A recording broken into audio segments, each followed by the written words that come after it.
Hey folks, welcome to Utopian Cartography for a very, very, very special expedition into the unknown regions of the future to discover hope, real hope, beyond the illusions handed down to us by previous generations that greed is good and war is inevitable because there'll just never be enough to go around. As George Carlin said, it's all bullshit, folks. It's bad for you. I'm your host, Neonn Felicity. I'm here to tell you that we can have a positive future. So yeah, today's episode is actually going to be a lot different than I usually do, because the format of this show is to do interviews with big thinkers about the future.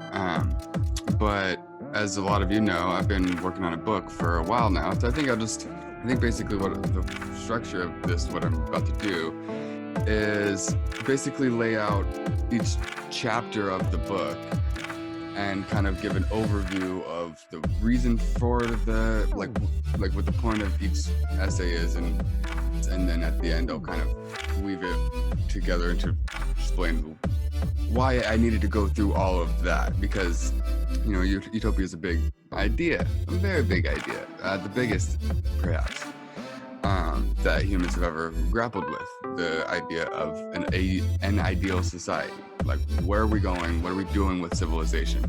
I always the purpose of philosophy is to ask the big questions.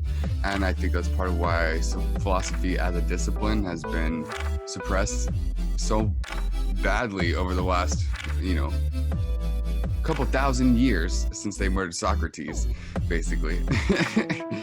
They saw that was a very disruptive mode of thinking. You can't have people thinking that big. So they kind of pushed philosophy down into theology, and basically so that the only people who are asking the big questions are people who are venerating a god that we don't know if we know anything about. My point is just that, sorry, let me back up. By relegating philosophy to a minor place in society and elevating theology, what it has done is it's put the focus on creation as it was long ago, in a time where we can barely ascertain as to what that was, and try to explain how we got from the perfect state that God created us in to this fallen state that we're in now, because even the neoliberals acknowledge that some shit's fucked up, like the people who are in this delusion of markets and capitalism is going to solve everything. We just, get the government out of the way. Like that we've been in that utopian cycle. Reagan was the utopian, but it's just a backwards utopia. They fantasized about stripping the community out of the community. And, utopia just means no place. It means it's a non-existent realm, which is used as a poetic or rhetorical device to paint a picture of a society that we ought to try to move towards. We ought to try to transform our society to look more like. And so, they say that's, politics is the art of the possible. So, anyways, because I think it's really important to think about utopia, and the reason that it's a central feature of my work and the core of my book and this podcast is because I think that the primary way that we've been held back, the primary way that they've been able to loot the society over the last 40 years in the way that they have, is because they've been able to shape our perceptions of what's possible. They've been able to cripple our imagination. That was a big part of the drug war and prohibiting psychedelics, was because they were opening people. Psychedelics were opening in the 60s. Were opening people's imaginations about what was possible for civilization, and then they were like, "Hey, hold on, no, this is bullshit. Not good enough," And so that's part of why they started the drug war, was so that they could cripple that utopian imagination that was disrupting their profit streams, basically, the business as usual. And it's even a bigger thing than even just economics. All interpersonal relationships, like all the dominance hierarchies that were in place that kept society stable, but oppressive but stable. And so all this utopian ideation in the 60s was dangerous, and that's why they put a lid on it. Sorry, I'm getting a little bit ahead of myself. So yeah, chapter 1, the times they are a changin'. So basically, this is where I lay out the evolutionary perspective, and I talk about how a fixed mindset, that we have the capacities that we have, and therefore we should just manage our lives and society, according to that. Whereas, a growth mindset, or what I call the evolutionary perspective, is, it sees that nothing is fixed, like the nature of reality is to evolve. That's the whole point of, I mean, I don't know, I shouldn't say it's the whole point of existence, but it just is the core nature of existence, is to evolve. And so we have to keep that in mind when we're talking about politics, because nothing's ever set in stone. Any student of history knows that things change. And we're in a moment like that now. It's a paradise or oblivion situation where the status quo has failed. The center cannot hold. As the anarchists say, the neoliberal center that says the status quo is great and let's just keep humming along, business as usual, that has utterly failed. And so that's part of why we see this. I mean, it's the world reckoned with it with Hillary Clinton losing. Hillary Clinton was the ultimate paragon of centrism, corporate centrism, and she couldn't beat a clown. Like an absurd parody of a politician a TV game show. and Hillary Clinton was this like behemoth, ran a fucking war machine for a while, like, and she couldn't beat this clown. So the old answers no longer work here. And also, within that is the inevitability of technological evolution. Like, these things are just proceeding ahead, and an inherent feature of the way they operate, new technological developments, is to disrupt. So this exponential technological evolution, which is inevitable and proceeding at a predictable pace, it still is very disruptive, because we have all these systems in place that have been set up over the last couple hundred years to replace the old feudal systems of the Middle Ages, theocracies. So we set up all these institutions across society over the last couple hundred years, and a lot of them are breaking down. A lot of them are being disrupted by this new technological paradigm that we're in. And so, since we're still in late stage capitalism, the way that these technological developments have unfolded has been to further accelerate the already rapid centralization of financial wealth into the hands of a few. So it's like this. So now we got fucking, Jeff Bezos with $160 billion. Well, most people have nothing. So it's like the exponential acceleration of technology is exponentially increasing income inequality too, because of the systems that have been set up. So that's just to introduce the concept of, you can't take anything for granted. That's the nature of the times that we're living in end times, as Zizek calls it. So yeah, and then chapter 2 is wake up and smell the apocalypse. So I explore the nature of apocalyptic times. What does it mean to live in the end times of a paradigm? Because it's a very difficult thing to wrap your head around, because we are all raised on a certain set of assumptions about the way the world works, and when circumstances change, it can be very difficult for us to understand what's going on, because we're viewing it through these old lenses. So I go back to the birth of our paradigm that we're in. So with that evolutionary mindset that things are changing, to help illustrate that this time we're in can end and we can birth a new thing. I go back to 500 years ago, 400 or 500 years ago, when this current paradigm was being born and the previous paradigm was dying. So that was an apocalypse.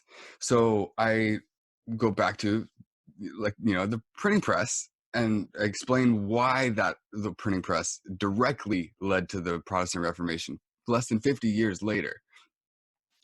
And so the purpose of that, to look back at the birth of the modern nation state and capital and the way that our society is set up now, is because, when people defend the system as it is today, they often look to the past, and they say, we got to leave it the way it is, or we're going to end up the way this shitty totalitarian system in the past worked, and I think that's false. I think we can have a new thing. That's part of the purpose of utopianism, is to imagine a future, that's not dictated by the past, where, we can forge something new. And frankly, we don't have a choice. So yeah, then chapter 3, we think with myths. So this is about a chapter about mythology and about the fundamental way that human cognition works and how it functions like a computer. And culture is the operating system, and it's fundamentally structured around story. That's part of why storytelling is so important, and it's part of why the Bible survived for thousands of years. And it's part of why Hollywood movies are making billions of dollars. Disney in 2019 alone had $5 billion blockbuster movies in 1 year. One company. So storytelling is a big deal. We literally cannot underestimate how important story is to everything about the way we think, about the way we experience the world, about the way the world is actually set up, how it comes to be set up. That's what magic is. A lot of times people put a K at the end of magic to denote actual magic. And when I think of that, I just think of telling stories. I think it's a magical act to tell a story, because you're literally casting a spell, casting some wish casting, as some people say. You're like you can speak a reality into being. And even things like law, law are just words that are spells that are cast, into law, and then a guy with a gun will come enforce it. That's the real actual magic. But modernity came with a false sense of post-mythological epistemology. So we had this idea, like, after the scientific revolution, people started thinking, oh yeah, no, now we're being objective. We're going to set up this system, where people are completely rational, because I don't know if you guys know this, but the initial assumption of all economic theory is that people are inherently rational. So, and I don't know if you've been paying any attention to what's happening in the world, but people don't appear to be particularly rational in general. They operate according to story. But so we set up this education system where we teach the kids history, and we teach them whatever, civilization and economics, and we present, and the schools present it as if it's like, these are the facts, this is just how it is, and it's not a myth. But they even teach the shit of George Washington chopping down a cherry tree, and they always say can't tell a lie and whatever. That's a myth. Like, these are and even Thanksgiving, we just celebrated Thanksgiving a couple weeks ago. Thanksgiving is one of the most like mythologically contrived phenomena in modern society and ever. Oh yeah, it was just all friendly, the pilgrims were showing their thanks to the indigenous people. We're not presented with it in school, in elementary school. We're not presented with the founding of America as a human rights abuse, as a like grand atrocity on the level of the Holocaust. they don't they don't explain that, and the extent to which they don't is because they're creating a mythological connection to an idea of America, in a lot of ways, so that we'll not have solidarity with other countries that American corporations want to go extract the natural resources from in the future. So they don't want us to think about the thing that happened already to this continent and that we're already reaping the benefits of and only have a country as a result of, because it's the same exact framework that's continuing to go on in Afghanistan right now, for example, where they're producing 80% of the world's opium while there's a opioid crisis, and we got US troops guarding poppy fields in Afghanistan because America has become so oppressive that there is an epidemic of diseases of despair, and suicide rates are through the roof, and everybody's just trying to sedate themselves, so they need prescription opioids to quiet their mind, so it doesn't continue to imagine what the fuck this country is doing. It's all connected, it's like it's all, the myth of America and Thanksgiving, and it's all connected to what is happening right now. So that's why they teach history in the way that they do, so that we can just brush by it, and so people don't really think about it that much.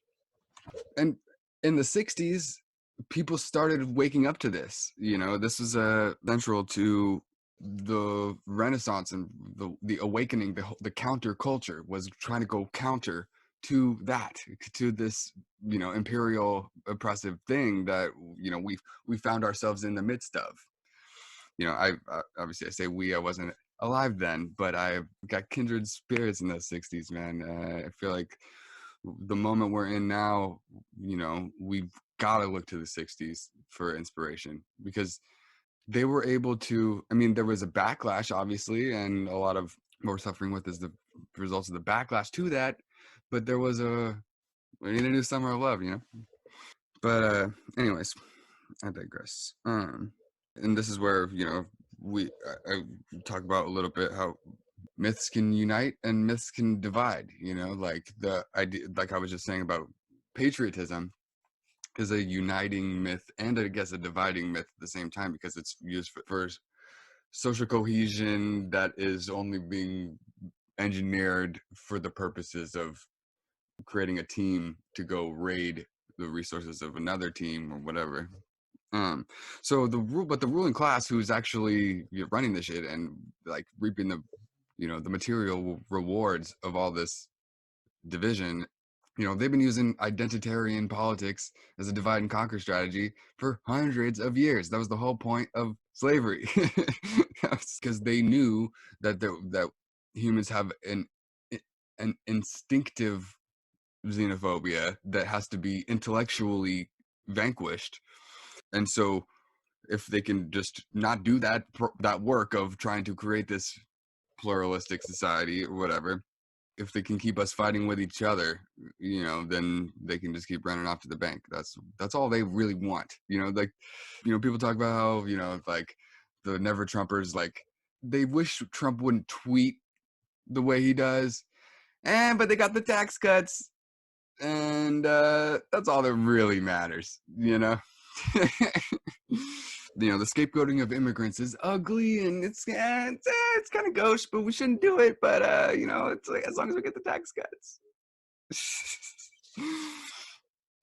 But anyways, like, yeah, so this whole fascist shit of scapegoating immigrants is just a new modern day iteration of the same thing they were doing in slavery, pitting the white field workers against the black field workers by giving them different statuses and making the oppressed poor white people identify with the ruling class so as not to be in solidarity with the slaves, right.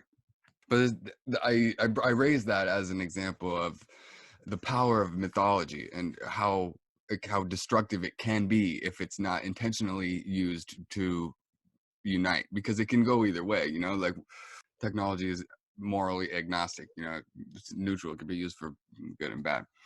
And mythology was a technology invented by early humans when we first started making noises with our mouths, and people were like, oh, we could create a language. And then they're like, oh yeah. And then they started making stories. So given that these things are all myths, everything we think with myths, that's the point of this chapter.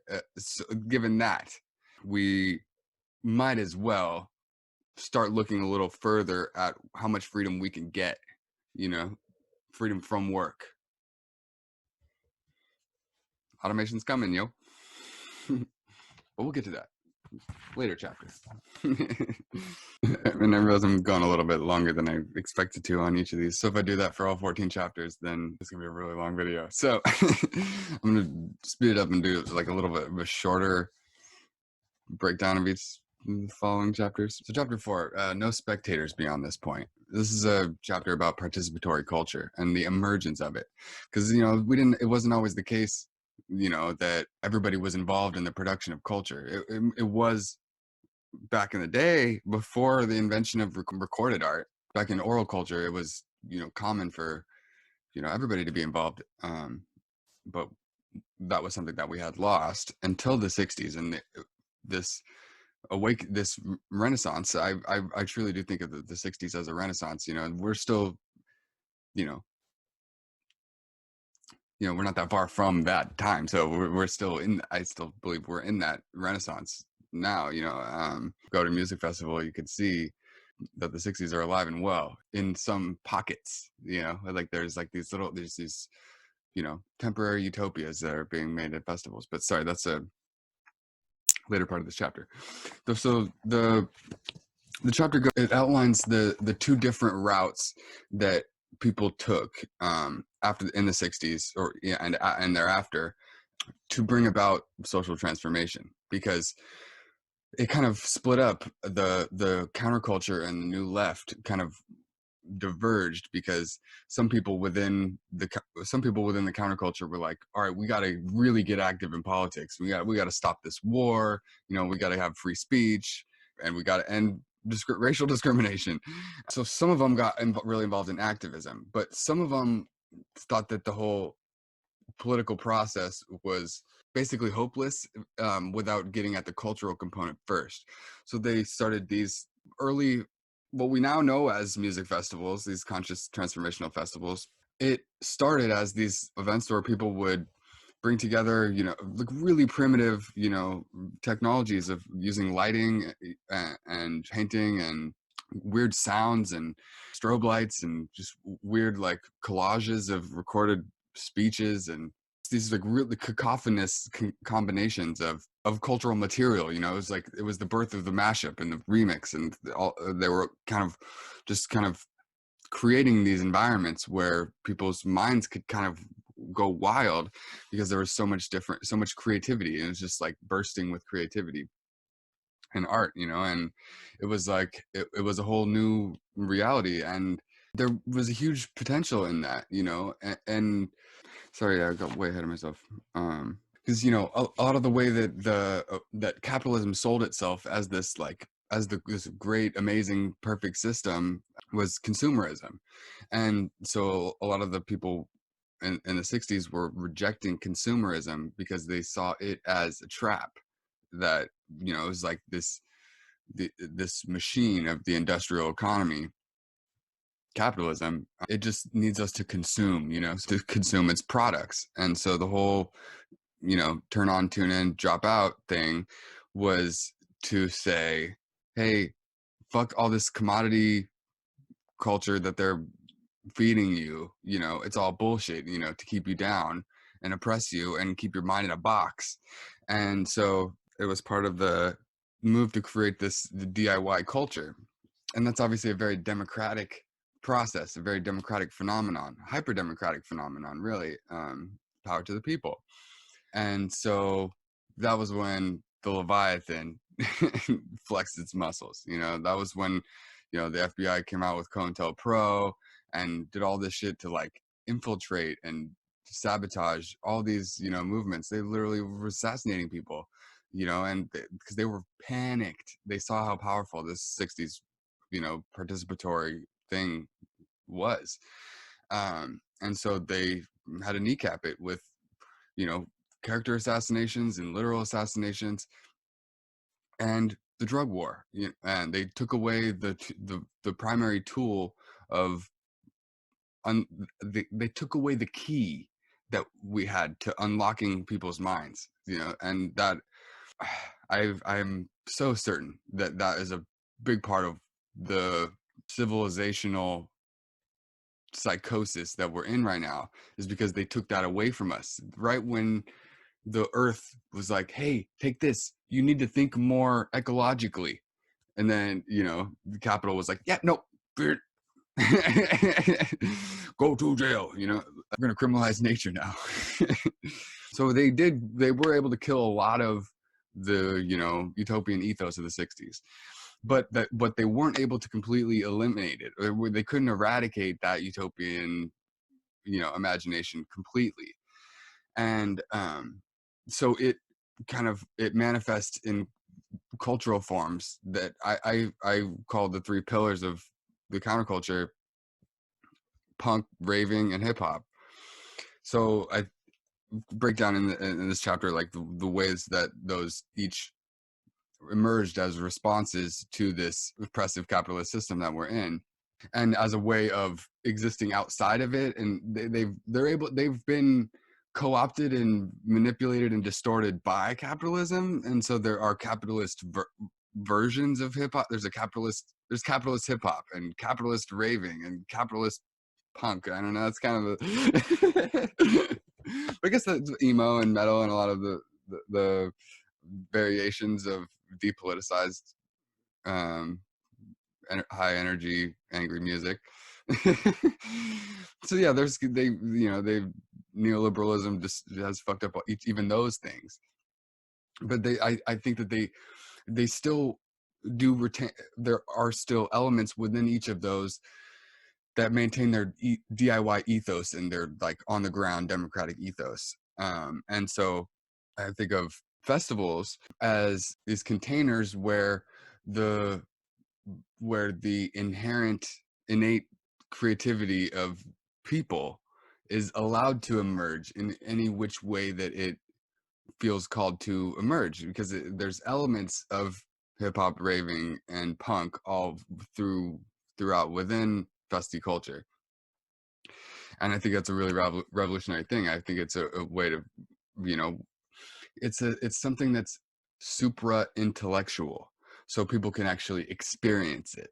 People can like live this reality in community with other people, and just be casually having conversations about whatever comes up, and nothing, there isn't a dun, dun, dun, dun, dun, like production quotas. And I mean, sure, I know that there are that in the infrastructure of the festivals, and that's we can't overlook that and take for granted the hard work that people do to make that container exist and function in the way that it does to produce these cultural innovation, philosophical innovation. And the primary mechanism for that is art. Art is the medium. Art is the meta medium in which we're transforming the minds of the society overall, because society is in dire need of help. Coming to terms with the weirdness of reality. Terence McKenna said, as we approach the singularity, the psychedelic people will have to become like sitters for the straight people, because things will just get weird. Things are going to get weirder and weirder. And obviously we can all see that that's true. If anybody's paid attention to politics nowadays, it's like we're in the fucking Twilight Zone. All right. Things are indeed getting weirder and weirder. And we also have the maker movement taking off, where these productive technologies, 3D printers and laser cutters and all these tools are being democratized and put in the hands of regular people. And so that in some sense there's a revolution in that itself, just that we can do things for ourselves and we don't have to like always purchase a commodity. So yeah, in chapter 5, all power to the people. And this is my democracy chapter. So this is like so in this chapter I go through the origins of democracy, in Greece, and then in the modern iteration here, and how it was not exactly totally democratic, to say the least. Only 6% of citizens could vote, property owning white males. And so 6% of the citizens voting is not quite a democracy, but it's not a monarchy, so it was a big step forward.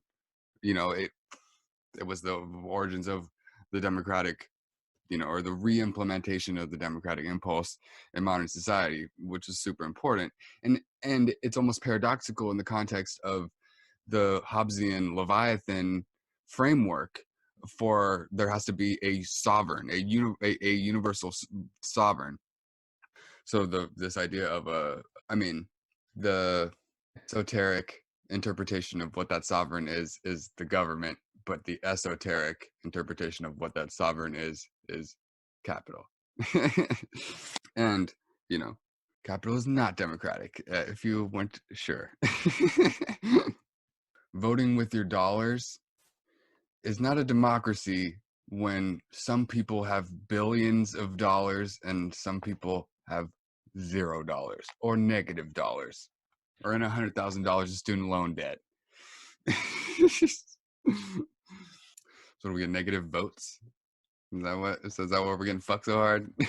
So we get negative votes because we have negative dollars in this capital democracy. Anyways, I guess, yeah. I was being facetious, but I guess that's accurate, technically.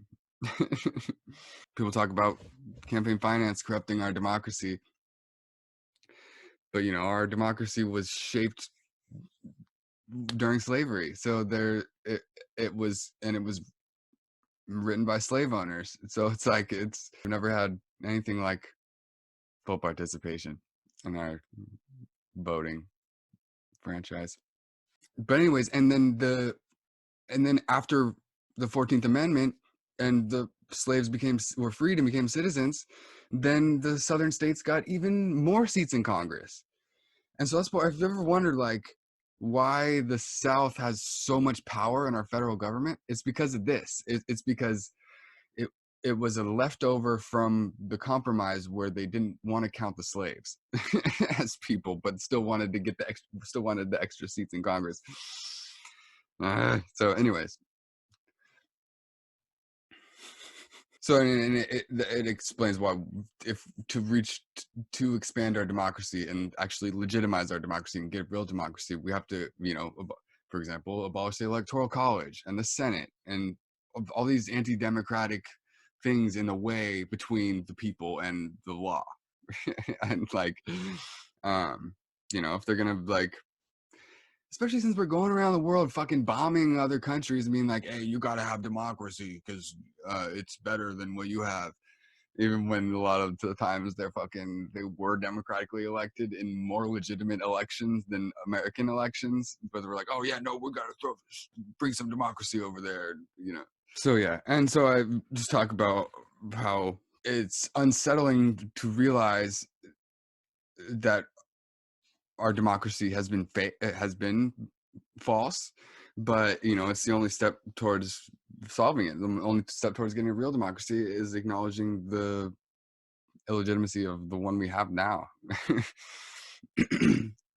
But that it was better than what came before it, so that's the evolutionary perspective that always has to be kept in mind, that as fucked up as things are, it was a lot worse beforehand, like, and I guess this is just a side note, and that's why free speech is so important, because that's the only way we got out of this in the first, that old shit in the first place, was by people being able to speak out against it, the accepted norms of their day. There's the people could speak out against them because of free speech. So at least there's that. I don't think that, obviously Chelsea Manning is still in prison right now, so it's not, the First Amendment is not exactly intact, but the principle of it is still lauded as important. So politicians give lip service to it, even as they prosecute Julian Assange. Free speech. Trump gave a speech at a college campus, we're going to intervene and make sure these college campuses respect free speech, while he's literally in the middle of prosecuting Julian Assange. Clown.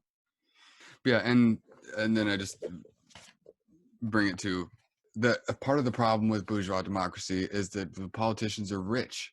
All the politicians are rich, and all the citizens are poor. So it's well, how accurate, how high fidelity is this representation when the representatives have 1,000 times more money in their bank account than the people that they're supposed to be representing? But the potentials that are there, and there's this whole new wave of politicians that are not taking big money and are just funding their campaigns and grassroots fundraising, and that's a big step in the right direction. This is a big part of the whole framework is the evolutionary thing, though, so it's not good enough. The fact that that uncorrupted politicians, they don't have to spend 4 hours a day calling rich people on the phone begging for donations. Yeah, that's a big step forward, but we still can't be happy with that. We still can't be happy with them having to raise money at all. There should be, we need publicly financed elections. That's the only way that we can ever have a hope for a real, even representative democracy. But even if we if we did continue to expand the franchise to undocumented people and felons and prisoners, so we actually had full enfranchisement in the vote for our representatives, even that would just be fully realizing the democratic potential of the last paradigm's technology, the printing press technology. It just only took us 500 years to fully realize the democratic potential of print. And what do you know, we're past that now. There's more potential now. So with the computer, we are presented with the possibility of real-time voting at a distance by everyone everywhere on everything directly. And so that's a whole new level of democracy that has literally never been imaginable before. I guess it could have been conceived of, like Rousseau talked about the general will, but there was no way of actually measuring what that is, what the will of the population, what the general will was. So that's why they had to resort to things like a parliament or a Congress or a representative democracy. But I think that in the future we're going to be able to have so much more direct involvement with all of the important things that we can probably mostly agree should be democratically decided, while also having in place quantifiable systems and metrics and benchmarks. We're on the verge of a level of participatory democracy and inclusion in the process of decision making that has never been available before. So it's great potential, great democratic possibilities. This video is gonna be way longer than I meant for it to be. We're the fucking epic Utopian Manifesto, Techno-Utopian Manifesto, so I'm not skimping on the content here. Like I said, I've been working on this book for 5 years. So yeah, and then chapter 6 is who are we? Who are, quote, we? So this is my immigration chapter. So this is where I lay out my argument for why we need to go in the absolute opposite direction that Trump is going in with regard to immigration. Because in utopian philosophy, we really do have to talk about what a citizen is. And I can't conceptualize any reason or any framework, any legitimate framework as to why anyone should get citizenship and anyone else shouldn't. You know, it's like people are people. Like I don't really see a distinction between citizenship and personhood. You know, so it's like I feel like, you know, if people exist in a society, then they deserve all the, you know, rights and responsibilities that that comes along with. You know, to have a whole segment of the population that is just locked out of everything, they have to live in the shadows because they, you know, didn't fill out the right paperwork somewhere, or were born on the wrong side of a line drawn on the ground by rich people. You know, this continent was stolen. So to the idea of, you know, putting up borders on it, and even if the continent wasn't stolen, the principle of borders is still preposterous. So this is my, so in this chapter, I mean, you have to read it. I'm not going to try to convince you that borders is illegitimate, dystopian, fascist reality. In this part here, but there's a strong argument to be made that these borders are completely contrived to control people in a bad way. Because rich people could just, they just fly wherever they want to fly. You know, poor people, borders are just to control poor people. You know, they've always been trying to control poor people, going back to feudalism. You know, you had to carry your papers if you wanted to leave your master's plot of land, you know, so you could prove that you weren't like in search of higher wages or a better job or whatever. You know, you weren't like betraying your master or your lord. But like the lords, they could just fucking ride their horse around wherever they want to go. The borders only exist for poor people, to tell poor people where they can and can't go. Like in fucking Gaza, you know, they gotta go by checkpoints everywhere they go. Borders are dystopian. So, anyways, read that. I think you'll enjoy that chapter, whether you like borders or not. Especially considering the fact that the way the world is going right now, as parts of the planet become uninhabitable, there's going to be hundreds of millions or billions of people needing to move, desperately needing a new place to live. And so we have to shift the whole paradigm of the nation state, which, you know, as I said in the beginning, was born at the last apocalyptic moment 400 or 500 years ago, and is, you know, on its way out now. You know, like the UN is so weak. Like it's like they set it up to be just like a nagging finger waving thing with no teeth. You know, it's like, so we don't have like the fucking conservatives, the constitutionalists, the jingoistic American patriots. They're like, oh, the UN is coming to take American sovereignty, and it's like, well, the UN can't do shit.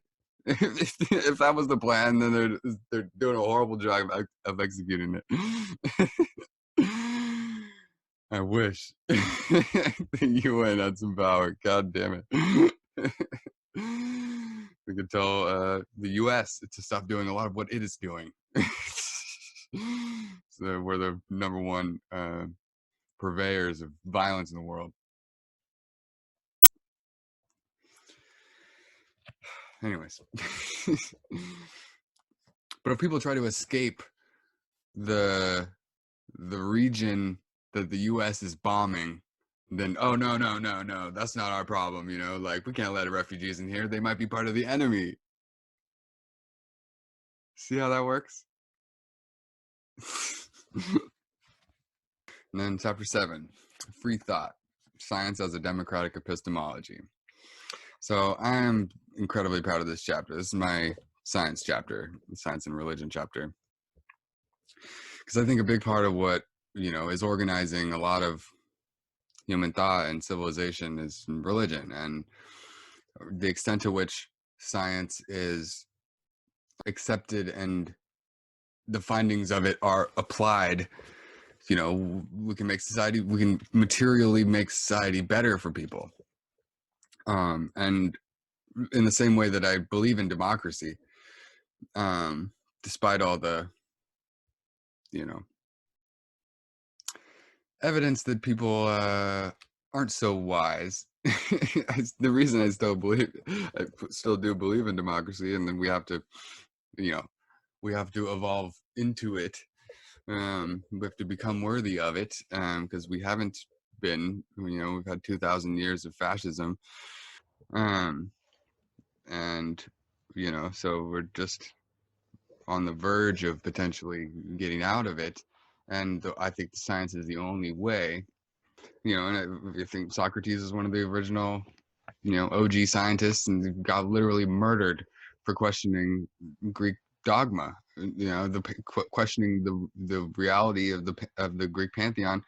The elders were like, "Hey, this guy needs to go," you know.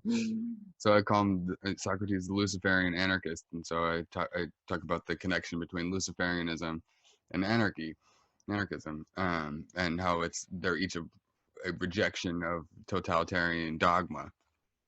That because God he's the King of Kings, and if you've heard that, if people refer to God as the King of Kings, um, well, if you don't like um, the concept of a king telling you what to do, how do you think about the concept of a king having a king, and that king tells that king what to do, and then that way that gets the earthly king off the hook for all the shit he made you do? Isn't that convenient?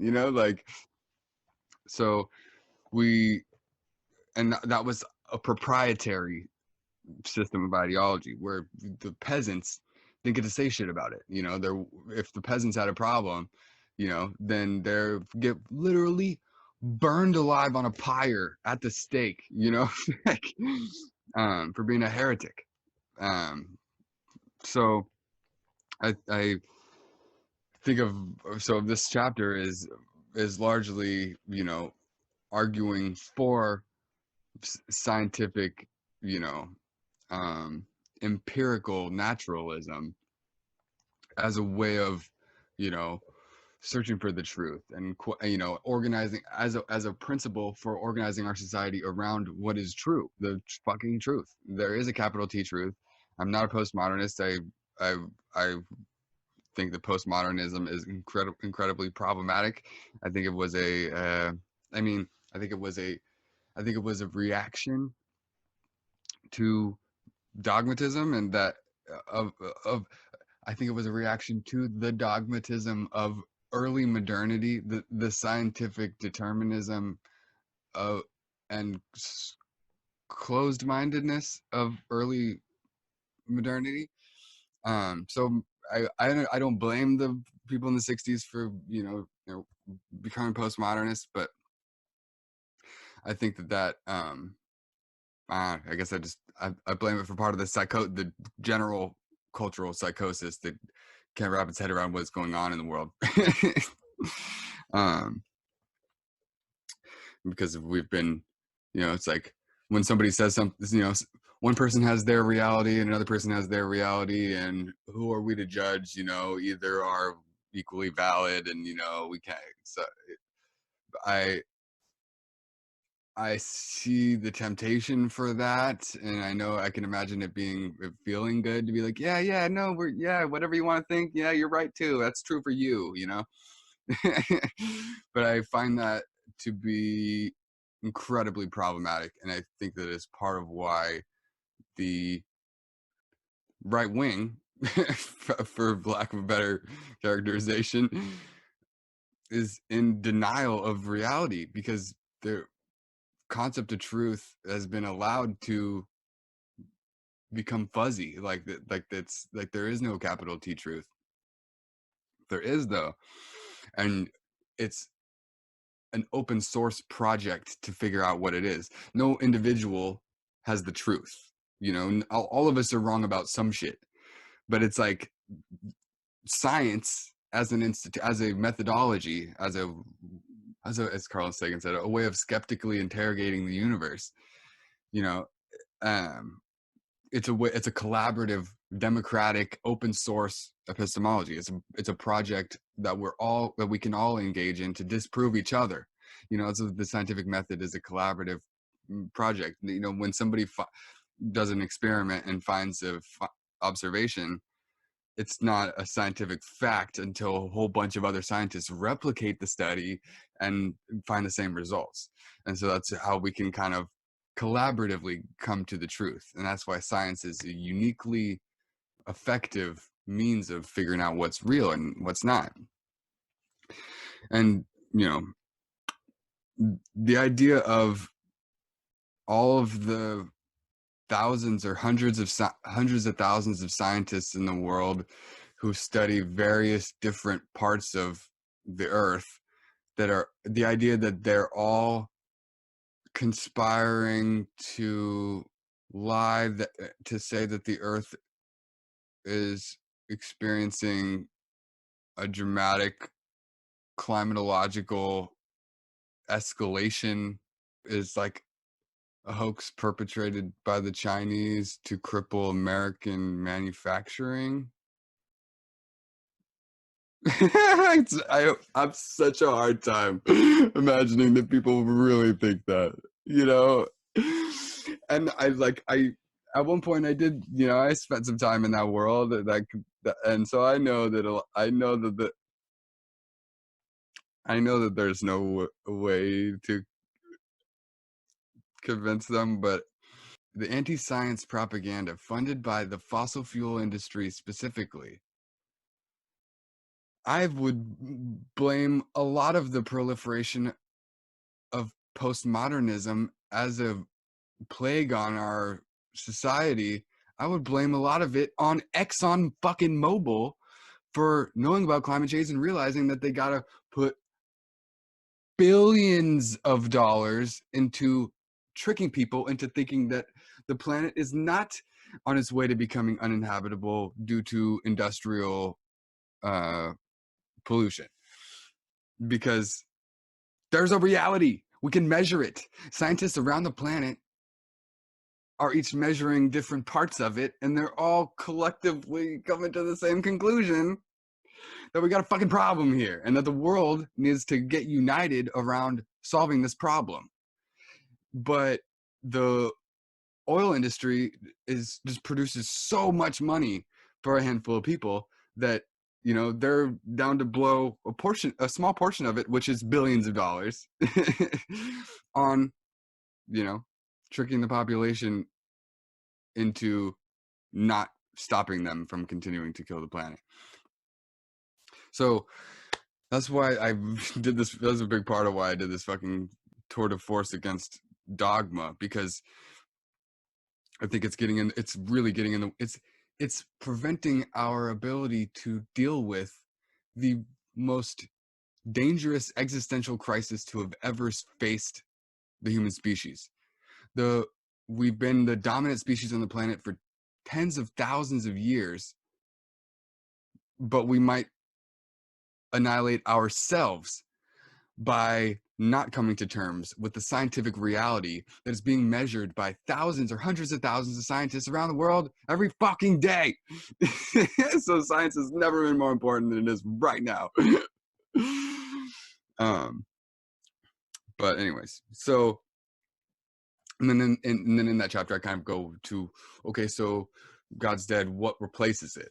And so I think that we need to actively replace it with a veneration of nature. Environmentalism has to become like a religion. It has to become functionally a religion that serves the purposes that old-timey religion used to serve, which is, you know, creating a sacred that then all human activity is organized around, you know. So like the idea of so the apocalypse is real. It's really real. The apocalypse that, you know, the mythological apocalypse that is just that religious people believe in, Muslims and Christians, and I don't know if Jews are particularly apocalyptic, but Hindus, and there's a lot of faiths around the world that are very apocalyptic, and they're all you know, and indigenous traditions too say that we're in end times right now.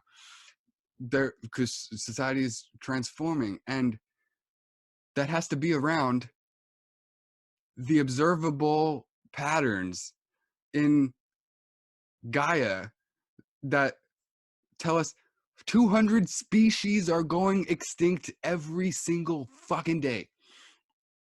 And that's an apocalypse. Like, that's a, hey, none of this that we're doing can continue.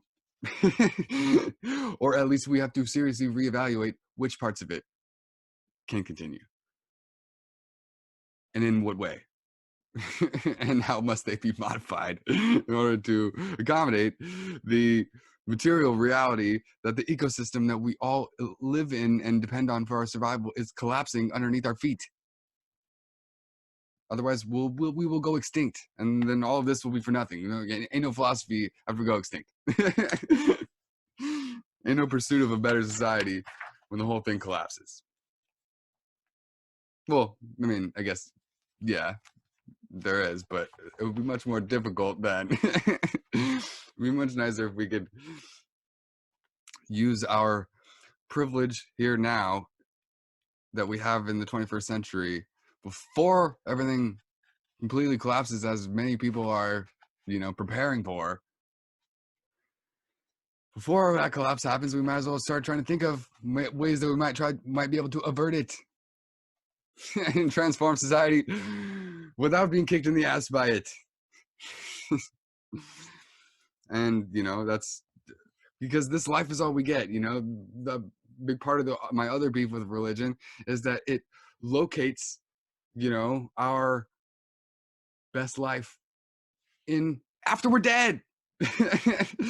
And like, you know, maybe that served some function in the past, and, you know, I explore that in the chapter, but it is not what we need right now. You know, we're these technological tools that we have, we're at the point where we can start re-engineering reality, and so we don't need, and we can optimize reality for it.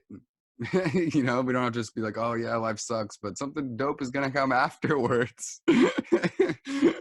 You know, like, life now has to be good. Like, we gotta make it as good as it can be. Like, otherwise, you know, what are we doing here? You know, like, and so I think that's you know, naturalistic piety, you know, is a thing we should aspire to, which is to, you know, make the natural, enhance the natural world, even out, you know, beyond ourselves, beyond our species, as well as optimize our own lives that we're living today, here now, you know, instead of, you know, focusing everything on, you know, a time for after we're dead.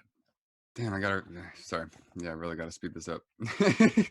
So that was chapter 7. So there's 14 total. So I'm halfway. I swear I'm really gonna speed it up this time, because I didn't mean to make a fucking 5-hour video today. So yeah, and then chapter 8, neoliberal theology, superstitious economics, and the dying god king of market theory. This chapter I'm super proud of. This is my chapter on capitalism. Basically, the short version, I'm gonna try to do a short version, is that basically neoliberalism, which is the ideological belief in markets as the ultimate best solution for human problems, that is a religion. I call it capitalism is the religion, and, you know, obviously consumerism is the ritual, and all of that. So this chapter is going through the parallels between neoliberalism and theology, and breaking down tenets of neoliberal theology. You know, the idea that people deserve what they get, or people get what they deserve, even worse. I mean, not worse that it would happen, but worse, farther off from reality. and that's a neoliberal theological belief. And so I just go through, you know, all the different parallels. It's a long, you know, it's a long chapter of various aspects in which this belief in the free market has continued to persist despite all its failings, despite all the poverty we all see around us, despite the fact that everybody hates their job. but they're like, oh, but this is the best system that we can come up with. People still believe in capitalism even though they hate it. They hate it from day to day. Like the suicide rates are increasing currently, and drug addictions are increasing. You know, like shit sucks, but people are just like, oh no, but capitalism's great, you know. And but so this chapter is like an explanation on how and why it has hung on, and how it's a fantastical theological belief rather than a democratic scientific epistemological um assessment of reality that I like outlined in chapter 7 about science and free thought. And you know, because it's like, you know, with the whole McCarthy shit, you know, you get run out of academia, run out of the entertainment industry, or you run out of politics if people suspect you're being a socialist. That's why it's so amazing that Bernie's running and having the success that he's having while not running away from the term socialist. That's why that is such a big deal, because it overturns, it's a massive paradigm shift against, you know, away from neoliberal theology that says that anybody trying to propose that we share stuff and work together and talk about what we have in common and function as a team, and like the fact that that's not, you know, you're not labeled a fucking traitor for that, you know, even though Hillary Clinton's trying, you know, she's coming back into the media, Hillary Clinton coming out of nowhere, you know, to call fucking Bernie agent of Putin, like we all knew she was gonna.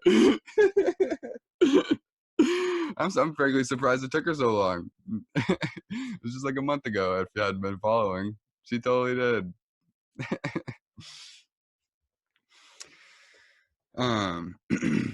But anyways, so yeah, and then so I talk about how, and then lead up to proletarian rapture. You know, the idea of that this, you know, the weight of capitalism's inherent contradictions collapsing in on itself is a rapturous event in the religion of capitalism. So it's like in the same way that um Christianity had its apocalypse 400 years ago, 400 years ago, and then a new system of organization of human activity emerged. Same thing is happening to capitalism now. You know, it's breaking down. You know, Christianity didn't die overnight. You know, there was 130 years of in between the Protestant Reformation and the Treaty of West and the Peace of Westphalia in 1648. There's, you know, that 130-year period, Christianity as a ruling organization and hegemonic force in civilization, the organizing everything, as that was starting to break down, you know, as the printing press made it, like it made it possible for everybody to start interpreting what was being said in those texts, and then everybody's like, hey, I'm not sure if it said what you guys said it said, and then so it took over 100 years to break down, and people are still Christian today, you know, even though 400 years, solid 500 years later.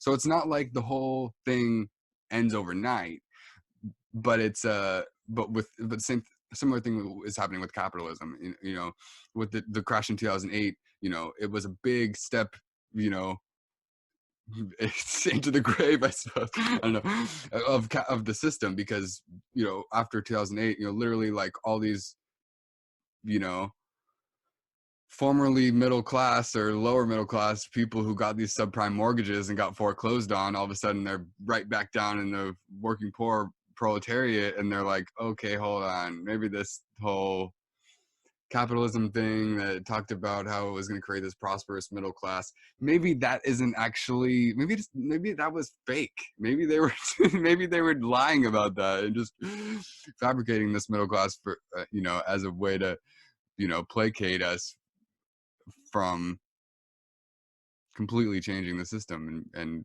taking away the oligarchic rule exhibited by plutocrats in the 0.01%, in the top 0.1% of wealth holders. So I break down why it's breaking down, why neoliberal theology is breaking down. And then in chapter 9, the sequel to the apocalypse, this is basically my UBI argument, or my argument for, the first step out of this labor for income cyclical consumption paradigm. I mean, I guess it's not really quite a step out of the cyclical consumption part, but that would be the following chapter, actually, the chapter 10. So back to chapter 9, the sequel to the apocalypse. Yeah, it's basically about the first step out of the labor for income trap. So we have universal basic income. So I would talk about the philosophical grounds for a UBI. I frame it as reparations to the dispossessed, going back to Thomas Paine's agrarian justice argument, where he said that the enclosure movement, i.e. the creation of private property, it robbed every person whom it didn't give property to of their claim to whatever portion of the earth they would have otherwise enjoyed in a shared way in the commons before the privatization of the land and enclosure.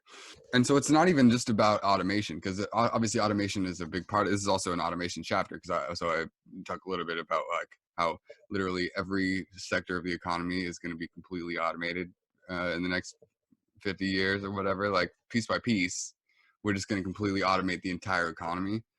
And so the concept of jobs is completely obsolete. It's a relic of the industrial age that we're in the middle of transcending. Like I said, it doesn't all happen at once, but we're in this phase, right? We're in a moment of moment loosely, a period of transition from when we didn't have robots, and so we had to use wage labor, and with it, poverty, because people are only going to do wage labor if they're poor. So that's why they have to keep people poor for the past 100 200 years, well, a few hundred years, whatever, since this whole modern era, creation of private property. Since we didn't have robots to do all the work yet, and slavery had been abolished, wage labor filled the gap in between slavery and robots. So that's what this whole industrial employment paradigm was over the past 200 years, was because in order to get humanity's material needs met, we had to incentivize people to work in factories. And the only way that they would do that is if they literally got kicked off of the land. So that's part of what the enclosure movement, like it kicked a lot of the people a lot of the peasants, the serfs who were on the land. I'm going to talk about how do we speed up the adoption of fully automated systems in a post-work society. And because a lot of the neoliberals who talk about how, oh, we need jobs, and oh my gosh, we got to create jobs. That whole way of thinking is the old paradigm, the industrial paradigm that I think we're on the verge of transcending via automation. But we're still stuck in, I think a big part of why I had to lay out this whole neoliberal theology thing. It's because we're still stuck in believing that people only deserve to get what they slave away for, because that was a normative ethic that had to be in place in order for society to prosper. The whole Protestant work ethic and all that shit, like, oh yeah, you got to work hard, and otherwise God won't reward you with material prosperity. Like that whole shit, it was useful at a time when we were in massive scarcity. The main problem of economics is scarcity, and so we were in massive scarcity before we had robots to do the agricultural work and the work of feeding us and producing this and producing our stuff. And, you know, a lot of people were talking about fully automating the economy in the 60s because these prospects were there. Some of my heroes, like Jeremy Rifkin, like wrote a book called The End of Work in like the early 70s, where he was like, hey, if everything keeps continuing to go as it's going, then we're not gonna have to work anymore. But what they did was, rather than fully automate the economy, which would have freed up the people to then be even more involved in politics than they were in the 60s, which was overwhelming to the system even then. Rather than doing that, what they did is they really ramped up consumerism and exported the jobs to the third world, where they could set up, you know, the same factories, basically outsource the jobs to the third world, and where there weren't where they didn't have the same sorts of, you know, liberal democratic mechanisms with which American workers had gotten labor rights 100 years ago, you know, and the right to unionize and have a minimum fucking wage, even, and any workplace safety or anything like that. So they just fucking, it was cheaper to move the jobs to a factory in China or whatever at that time, which was the third world country at that time.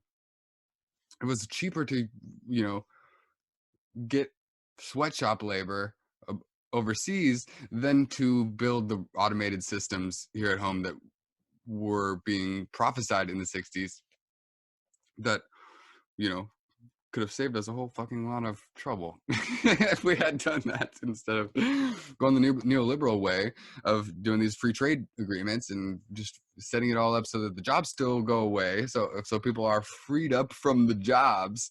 But rather than, you know, creating a universal guaranteed salary, basic income, they invented credit cards, and all of a sudden consumer debt was a new thing. Oh yeah, regular people access to debt, or I mean, sorry, access to credit. No, that's what they call it, credit.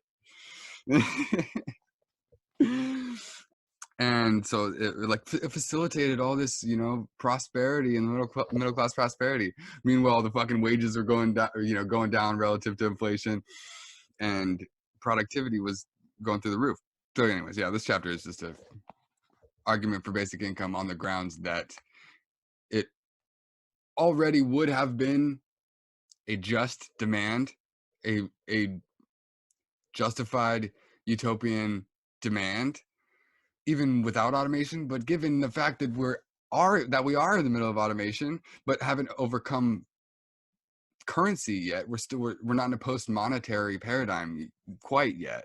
I think we'll get there, but we're not gonna. That's gonna be a few decades. You know, I can see that being 50 or 100 years before we evolve beyond currency. But for now, in the meantime, while we do still have currency and the jobs are being automated, then UBI is the only way to fill in the gap, I think. You know, and there are people who say that it's going to get in the way of revolution, but I kind of don't think so, because I think that it will solve the poverty of philosophy problem, which Marx laid out as the fact that working people don't have time to do philosophy, so they don't even have time to fully contextualize and appreciate their own oppression and exploitation in the context of the historical struggle. I think it will give people time, you know, I mean, and people might piss it away on video games or whatever, but I think it will be a big step forward if we can free up some people's time so that they can start thinking, even, you know, like most people just don't even have time to think. So yeah, so chapter 9 is about how to get out of labor for income. And then chapter 10 is an attempt to see how we get out of cyclical consumption. And chapter 10, free the culture. Ideas are public goods.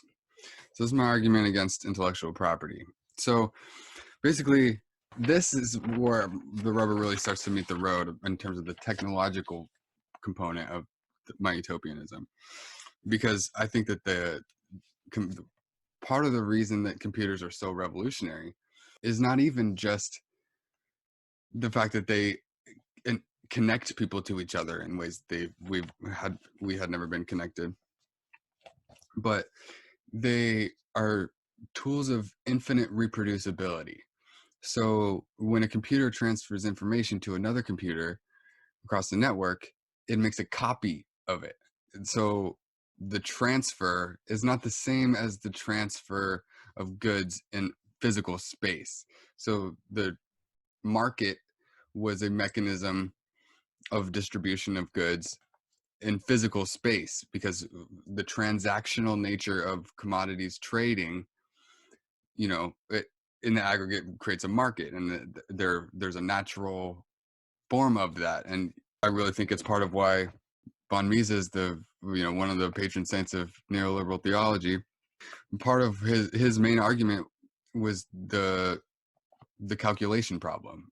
So he said there's so many factors that need to be taken into account in terms of who wants what and what resources are available where and how, that no government could calculate it. So it's a famous calculation problem. It's the main argument for markets, and it's I don't think it was the main reason that 20th century communism collapsed, but I'm sure it's a big factor.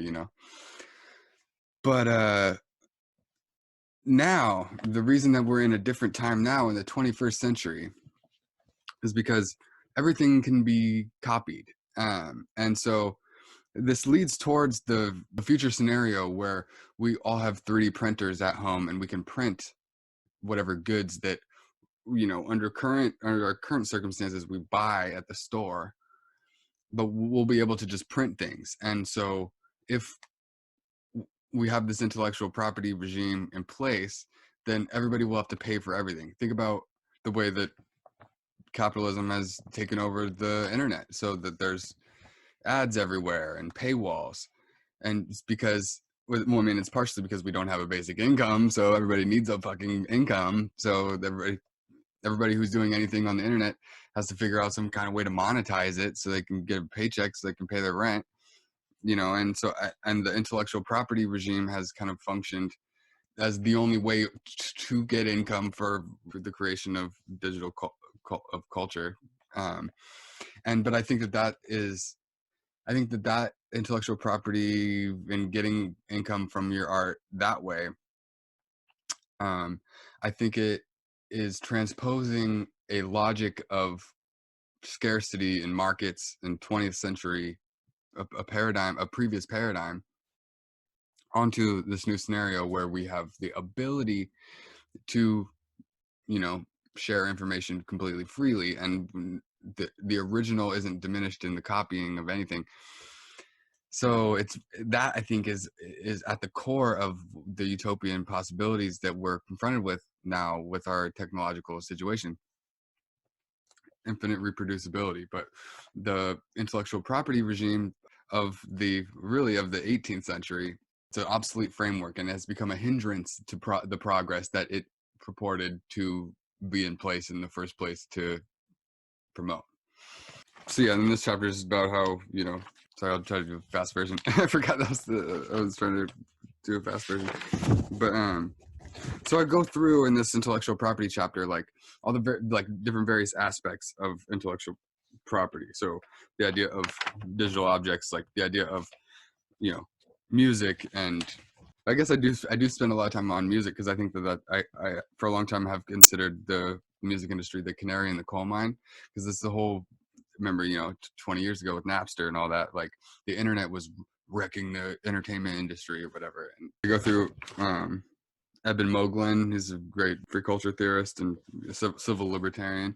And, he said the great moral question of the 21st century is, if all knowledge, all culture, all art, all useful information can be costlessly given to everyone at the same price that it is given to anyone, if everyone can have everything everywhere all the time, why is it ever moral to exclude anyone from anything?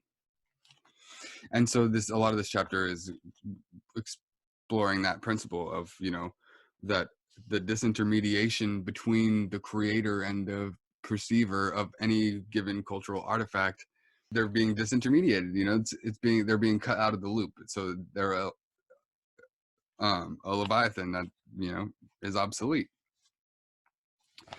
Information wants to be free.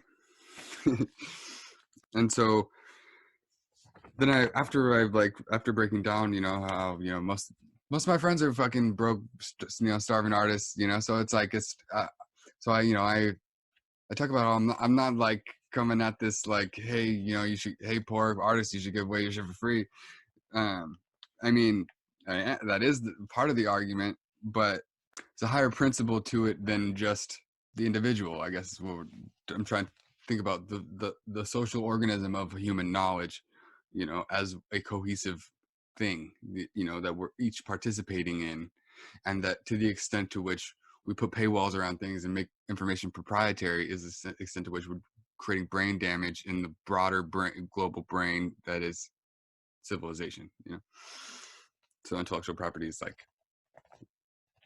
a problem. And then I go through and explore and use the framework of the 4 freedoms from the Free Software Foundation, and I use the principles laid out in chapter 2 or chapter 3 about how we think with myths and culture as an operating system. And so I talk about how I use the free software movement's 4 freedoms to analyze how the first 2 freedoms, I don't know how much of it, I was trying to go fast through this, so I don't know how far into it I want to get, but like that secularism was the freedom 0, and then humanism was freedom 1, and then we haven't achieved the other 2 freedoms because we can't modify and redistribute copies of our culture, our cultural operating system. They're proprietary owned property, private property of corporations mostly, so it's not free. And so and the extent to which that culture is in our minds running our whole cognitive process, that means our mind is running unfree software, proprietary software that we can't access. And so it's a level of unfreedom that we have in our own minds as a result of it being in the intellectual property regime of our society, which is then foisted upon the world through the WTO and stuff like that. And, so like, for example, how they bullied Sweden into shutting down Pirate Bay, even though they weren't violating any Swedish law. But the US, like, basically, the entertainment industry used, how corrupt the US government is, obviously, to, force their will, their corporate capitalist will on Sweden, to bully the government of Sweden, who was supposed to have sovereignty, into cracking down on a website that wasn't breaking their laws or their principles. Like they didn't believe in criminalizing file sharing. It just wasn't in their conception of right and wrong or proper, what is or isn't property. Like, you're not taking anything away from anybody, then what's the problem? So I assume that the Swedish legislators that were getting bullied, by the U.S. entertainment industry were like, hey, what the fuck, dude? Like, this is not your country, man. Like, but they did it, and so it isn't even just cultural products, because I use that as a framework because those are the main copyright fights that most people are aware of. But I also go into how in physical goods like medicine, for example, there are copyrights on pharmaceuticals that prevent people from getting the life-saving medicine that they need, and they die. So like for example, like in India, they had like a thriving generic drug manufacturing industry, because it was generally a pretty poor country, and so they just were making copies of the pharmaceuticals that American capitalists were producing at a teeny little fraction of the price, because 90 something percent of the price of pharmaceuticals is just the patent markup. It's they cost cents to produce. It's like there's a teeny tiny little bit, it's just like this much of a chemical. It's like it's like it costs pennies to produce, but then they charge $100 because of the way that our healthcare system is set up, but especially the high cost of pharmaceutical drugs, like and the way that they have patents on them. So I talk about an alternative system for incentivizing pharmaceutical innovation from Thomas Pogge. He has a great framework on it, alternative framework to the patent system that I lay out for pharmaceuticals. But then, and I also go into a little bit of the like globalization angle and the WTO, and how the WTO has like forced all these poor countries to stop manufacturing generic drugs, or the fucking WTO will levy sanctions against them. The United States Section 503 gives the U.S. power to use any sort of economic warfare against a country that it sees fit, in order to get the removal of any pieces of legislation that it doesn't like. So there's like the whole idea of national sovereignty is ridiculous. Like, the U.S. is running the world. And then I get into how it's not just chemicals that that corporations are patenting, but it's DNA, like organisms, because the biotech industry is huge and only continuing to explode, and it's only at a nascent stages, really, relative to what it's going to do. It's like, so I talk about the commodifying life itself, the patenting of human DNA, and how, and I'll outline the framework of how the ACLU overturned this one patent on unmodified human DNA,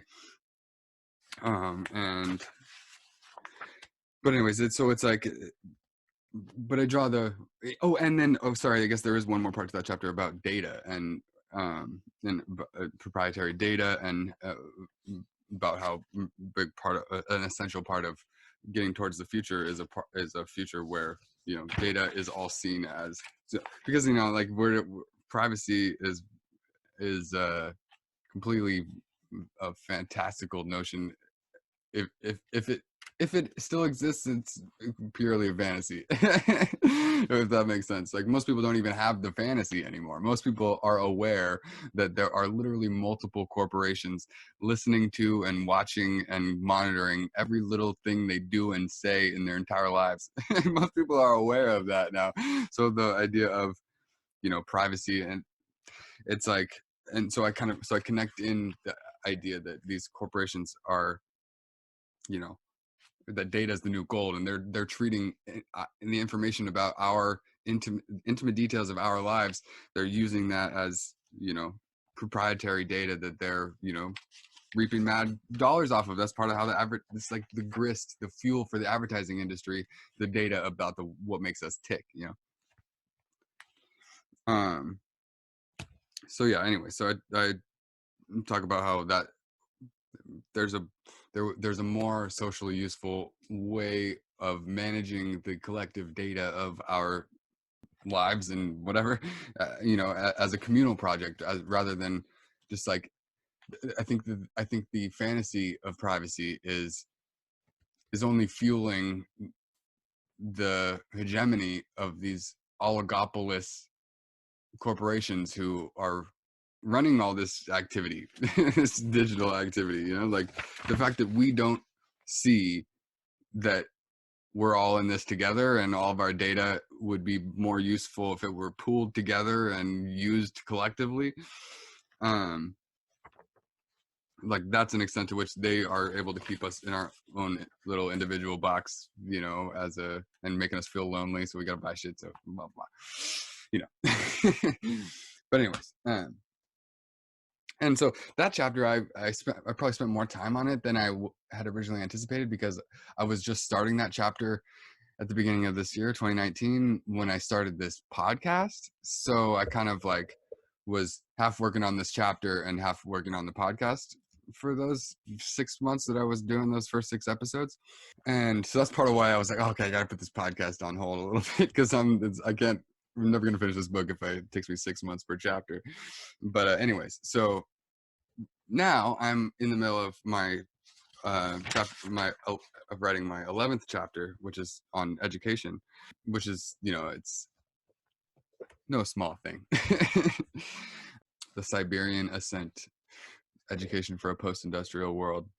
So here I go through how, the education system that we've been handed, the legacy education system, obviously there's a gazillion problems with it, and I've outlined that, I'm outlining them and going into solutions. I'm minored in education policy in college, and it seems so incredibly important as to what shapes human society, because everything, especially in a democracy where, people are given the at least nominal impression that they're supposed to be participating in this civic society, and that the, the society is a product of all of us doing everything we do. And the changes in society that have happened over the past 200 years, this like remarkable transformation from a rural, agrarian society where we're all just working in the fields, to a society where we're working in factories, to a society where we're working at Starbucks, yeah, whatever. The service economy. But that's not even the main trend anymore. Now we're in the gig economy, where it's even more demoralized and, casualized and deprofessionalized than even the service economy. So I don't know, it's like the fact that society's has gone through all these massive changes over the past 100 years. It's because we have an education system, and the extent to which we haven't been able to make this next step into this next, phase of society, is because our education system hasn't kept up. And part of the reason for that is because of the bifurcation that happened in response to Brown versus Board of Education, where they had to integrate the public schools, and then the rich people took their kids out of public schools and created private schools. And then so there was a ton of private schools that popped up all of a sudden in the 60s in America, because of rich people didn't want to send their kids to school with black people. So then it created a different version of the separate but equal. Nobody thinks it's equal, but this like two-tiered education system between private school and public school, where everybody who has any power in society, and all the rich people, send their kids to private school. So none of them care what the state of the public schools is like. So then we just end up with these schools that, with this fucking 40% dropout rate, because nobody sees the connection, because school is set up in a way where everybody's just got to take these standardized tests, and there's a lot of students, and especially in poor areas, are like, what the fuck is the point of this? So they just dip set on education altogether. And I think that's a big problem, a big part of our cognitive limitations as a society, is because education hasn't been vaunted in the way that it should be. And also talking about, like, why we have to ban private schools, why we have to invest more in libraries, and how we have to encourage the autodidactical use of the internet, because it does enable the direct with the material. Like, I've spent as much time studying over the past 5 years as I would have if I been in grad school. So it's like the internet enables this direct with the material relationship in a way that wasn't quite possible before. So exploring that, like, so it's the technological component of how digital transforms what education can do, and also how the economic situation of the country demands that we set it up in a different way. For example, nationalizing the funding structure of public education. So the poor districts or poor neighborhoods don't get poor schools. It should be common knowledge, but I forget that it ain't. So that's the chapter I'm working on now. So chapter 12 will be No More War, obsoleting the grand chessboard and the petrodollar. So I'm going to go through how the idea of wars over ideology is all a charade, and all wars are about natural resources and disaster capitalism in all over the world, and especially in Central America. And Truman Doctrine, about how the U.S. military is going to be the world's anti-communist police force, and that's part of why we've done countless right-wing coups against democratically elected socialist governments. It's all for the resources, and obviously to prevent worker solidarity in those countries, and then they want to prevent successful actually existing socialism from coming to pass, so that they can continue to be like, oh, see, socialism always fails. People try to share stuff, and then it always ends up failing. And the government discredits itself by getting greedy, and then they just have to, do a regime change. It's the only humanitarian thing to do, or whatever they fucking say. So I'll talk about the Patriot Act and this strange situation now that we're in now, where the basic civil liberties that are at the heart of what America uses as its grounds for supposing its own moral superiority to other countries that it's trying to overthrow, is like we actually got rid of those civil liberties with the Patriot Act. And so for the purposes of continuing these flagrantly objectionable wars, we just shredded the Constitution and the civil liberties that, you get my point. And then talk about solar grid parity, and how the exponential evolution of renewable energy technologies are obsoleting the need for this neo-colonial enterprise to extract oil from these countries. And it's not just oil that we extract from the country. So there's also lots of other mineral resources and stuff like that are needed for the technology. So oil is just one natural commodity in a category of things that the American imperial project is to extract from these countries. Big part of my technological utopian concept of actual world peace and actual end of war, given the fact that wars are over natural resources, is going to be atomically precise manufacturing.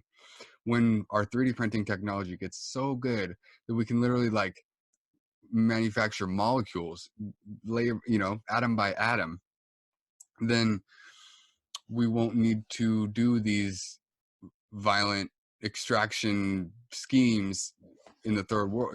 We want to keep the third world in the third world.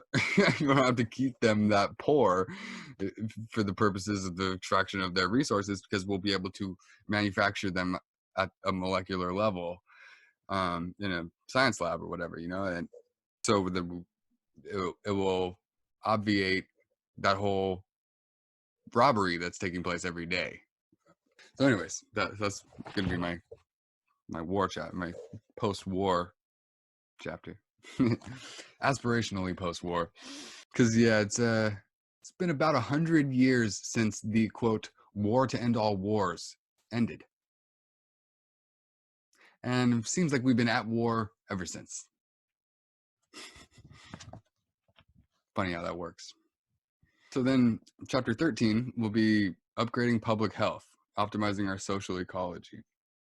So this is going to be a big chapter too, because there's so many things I want to fit into here, because it's going to be about how we design this healthy society. It's basically, this is going to be the part where, because public health, that's the point of civil infrastructure. There's a whole point of trying to imagine the law and institutions that we have it should be to optimize public health. And you could construe that in some other, you could define that somehow else that isn't actually what it really is, and justify something other bullshit by calling it that, or I don't know. So yeah, and this will be the part where I talk about what it would mean to reestablish a healthy relationship with the earth. And a lot of that goes back to indigenous ways of being and ways of seeing the natural world and ourselves as just a part of it, not, an ontologically special part that God gave everything to for our own, nefarious purposes or whatever we want to do with it or whatever, to spoil it. This is given that we are in the middle of a ecological catastrophe, that the entire Earth's living system, Gaia, is sick, and 200 species, we're losing 200 species a day, and and some of those are like real important species. Like obviously they're all important, but you know what I mean, like certain things like the motherfucking honeybees that pollinate the flowers that every other animal eats. But yeah, stuff like that. So I'm going to talk about how we have to transform our food system to accommodate that, to be regenerative and, actually mutually beneficial for both humanity and the planet. And, the urban renaissance, like how we have to rewild most of the earth. And part of that is there's going to be a reciprocal effect with the revivification of urban centers that people are going to need to, or people are in the, already, moving towards. Like there's massive trends towards urbanization, both in America and around the world.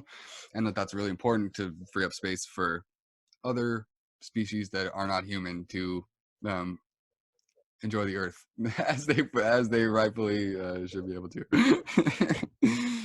So then we'll go through how to fight gentrification, given that we're going to be revitalizing all these cities. How do we do that in a way that doesn't further oppress poor people, as is basically the default, as you know. Then we'll talk about housing as a human right. There'll be a section on housing there, because the public, you can't have health without housing. Like there's this thing, public health, if people are getting kicked out of their fucking apartments because they can't afford the rent. And people living on the streets, and then you're like, oh, why is there trash everywhere? Because it's like, oh wait, because there's people right there that didn't have a trash can because they don't have a fucking house. So anyways, like that's an essential part to getting a healthy society, is to end homelessness.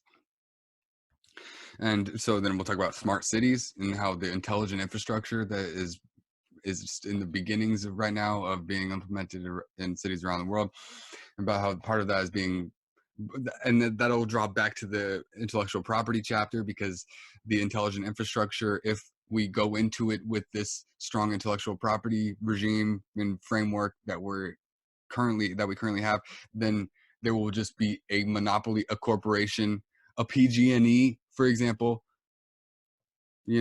who's gonna divest from maintenance and pay out to shareholders for the past 30 years, and then all of a sudden, when we have a drought and everything dries up, all of a sudden the power lines are these antiquated power lines that are up in the air, falling down in the heavy winds and burning down the state. so it's like, that's an example, that's just as an example of why the smart intelligent infrastructure of the smart cities cannot be owned by a corporation with a profit motive, because then they're not gonna put the necessary foresight into the public health component of the fact that we all live here.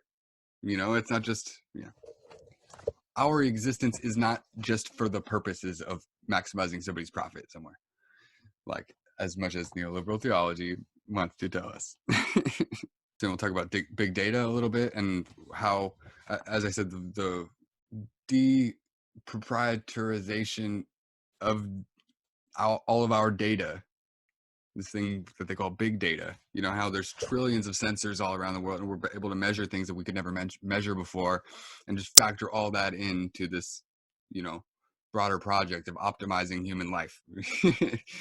So yeah, talk about big data, and then quantified self, you know, how that's going to help enhance our ability to monitor what our own bodies and our society, and we'll be able to collaboratively check those data against each other to see, you know, best practices of healthful living, you know, given our own personal physiological, you know, genetic and whatever constitution. Yeah, and then obviously I have to talk about socializing healthcare here, and the right to life, as it says in one kind of important document, declares that we have an inalienable right to life, and then but somehow our capitalist system treats it as a commodity, and it just leaves thousands of people out to die because they can't afford the medicine that they need, even though we're living in the richest society in the history of the planet. But so yeah, and then and talk about mental health crisis and solutions, and you know, socializing obviously mental health care, you know, as you know, Elizabeth Warren's fake Medicare for all omits mental health care, as if it's like not an essential part of healthcare, to have a healthy mind. Even in the midst of a massive public health crisis in psychology, like people are going crazy right now trying to deal with everything that's happening in society. But anyway, so yeah, we'll talk about that, the mental health crisis and solutions, and then abolishing prisons, and we'll talk about how a sufficient mental health care regime has to replace prisons. We have to replace this system of retributive punishment with a system of actually trying to fix people, you know. And you know, there's another thing psychedelics will be part of, because you know, I think that's part of why we have this mental health crisis over the past, you know, 50 years or whatever, is because we haven't had that tool of mental health care in the toolkit of psychology. Like psychiatrists they can prescribe things to make people stop thinking, but they can't prescribe things to make people think more. Does that make sense? And I think that's problematic, because a lot of times the problems that we're having in our lives that lead to mental illness require more thinking, not less. So yeah, and then legalizing drugs, because that's a super important thing for public health too, because I think a lot of the, you know, people are dying of overdoses because they don't know what the fuck they're taking, because they're when they want to perturb their nervous system, they got to go to the black market. It's completely unregulated by anything. Fucking cutting shit with fentanyl and killing people, dude. But anyways, so we have a regulated system where these things were available to people, and they didn't have to resort to buying shit on the street and with no labels, having no information about what it is they're putting in their bodies, and people fucking die. Let alone, you know, experience paranoid psychosis and all that shit because they're worried about getting in trouble with the law. And let alone the unhealthful nature of being in motherfucking prison for a nonviolent offense that didn't hurt anybody. It's very unhealthy. So, and then I'll finish that public health chapter on, you know, the idea that we're in the golden age of neuroscience, the idea that we're just at the beginning of a whole new paradigm where we're able to actually like take pictures of the brain at every, you know, like at different, you know, able to do radiographic imaging of every little part of the brain. We can map the connectome, and this whole situation where we've only just broken the cipher of the mind, you know, like we're just at the beginning stages of it, you know, like people talk about how psychology, the discipline of psychology will, I think it was Michio Kaku, a physicist, futurist, who said that the insights of neuroscience will make psychology, or it will do to psychology what the invention of chemistry did to alchemy. So it's like it makes it, turns it from a pseudoscience into a science. Still, a lot of people attack psychology for being pseudoscientific because, and I don't think it is, but it's squishier than other sciences because it's really hard to measure. Like it's really hard to experimentally, empirically measure like what are the causal factors in any given human behavior, just because we're so complex. So we're just at the beginning phases of figuring out how people work. Oh yeah, and then sorry, there was sorry that wasn't that isn't the last part of the public health chapter. The last part is, you know, flipping the paradigm. I guess maybe this will be a framework for the whole chapter, but it's flipping the paradigm of medicine from therapy to enhancement.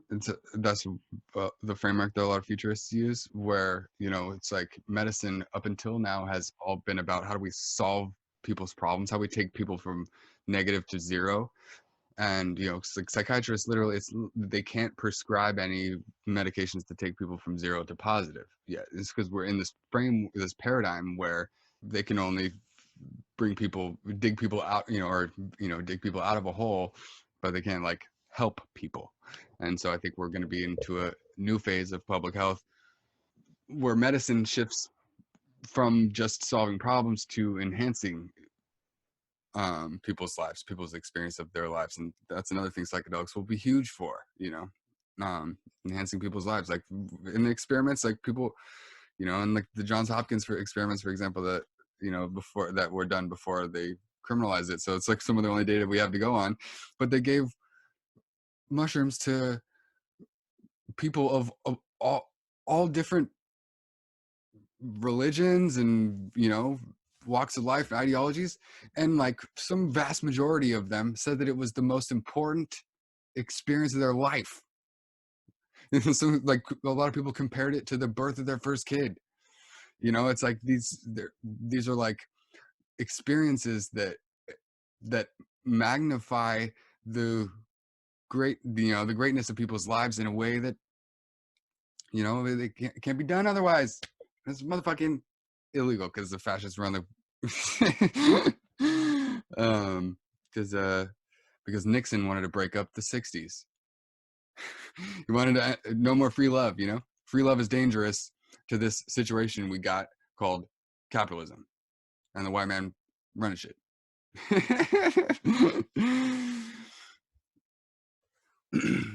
But anyways, so then finally chapter 14, post-humanism, an ideology for the future.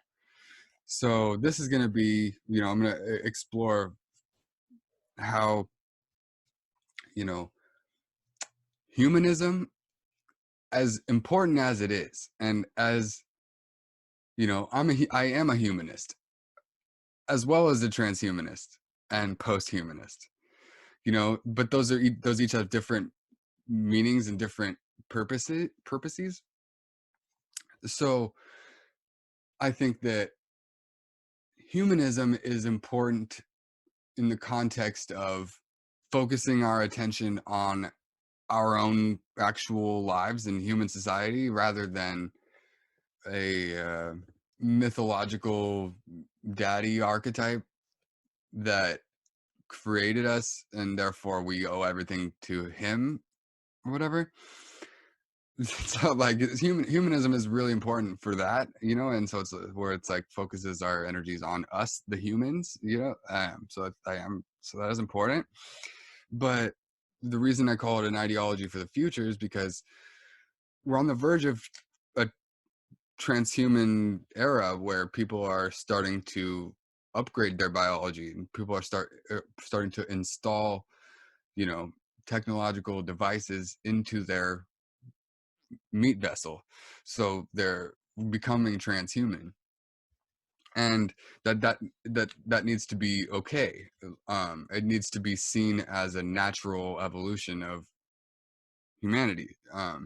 So this whole thing about trans rights and like it's the reason that the conservatives and the reactionaries and the Christians are so afraid of the trans movement and queer people in general, but especially trans people, is because they have this concept that to violate the binary of sex differences that they think God created. So they think that we would be violating God's wishes by transcending the gender binary. And so they call Revelations and all this shit. They'll cite the Bible all day long about the abominations of whatever. And but it's because Christianity fundamentally recruits people to its organization, because we all have a natural fear of death. So any religion that has an afterlife as a core tenet of its dogma will oppose anything that threatens that recruiting mechanism. So if we're on the verge of, sex was invented billions of years ago. Not by God, but unless I guess you want to call just reality God, whatever. But it might not be, we might be transcending it. Sex was an innovation, like the distinction between male and female was an innovation a couple billion years ago, and it's a lot of it did create a lot of the biodiversity that has since exploded into the world, and all the the diverse beauties around the world, that 200 of that, by the way, 200 of which are dying every day from this industrial mass extinction event. But if we are able to solve the death problem, which is what transhuman scientists are doing, they're researching immortality. They're trying to figure out how we can stop senescence, the eventual decay of our bodies. Scientists are trying to solve that, and that will take away everything from Christianity and Islam and all these death denying religions that that believe in an afterlife. They're all against the transcension of biology, because if we blur the lines between male and female as part of this general project of transcending biology, then we might not need it anymore. It takes away their recruiting mechanism, but we're in the midst of transcending our biology, and part of that is transcending what they call the gender binary, which is the cultural constructs around sex differences. If we blur those lines, which is a step towards post-humanism, because the cyborgs, or even the fully non-biological beings that we are, people that we are becoming, or that we will become, there's no room for the Bible in that. Does that make sense? So I think that's a big part of this next stage that we're moving towards, and it's a big part of my utopianism, is because we are on the verge of literally emulating the brain. Like, once we figure out quantum computing, we'll be able to emulate the brain and upload our consciousness into cyberspace, so that we will be disembodied minds that we can then download into robot bodies as we see fit, and then transfer our consciousness to different robot bodies. And obviously these robots are going to be vastly more sophisticated and lifelike than the Boston Dynamics android that's jumping over barrels or whatever on the last promo video to scare the shit out of you. Like we'll be able to just, like, the idea of teleporting, done. We can just once our minds become removed from the substrate of our physical meat body, then we'll just be able to, like, literally fly, for example, around the world, fly above, like, the nature that we're going to be rewilding.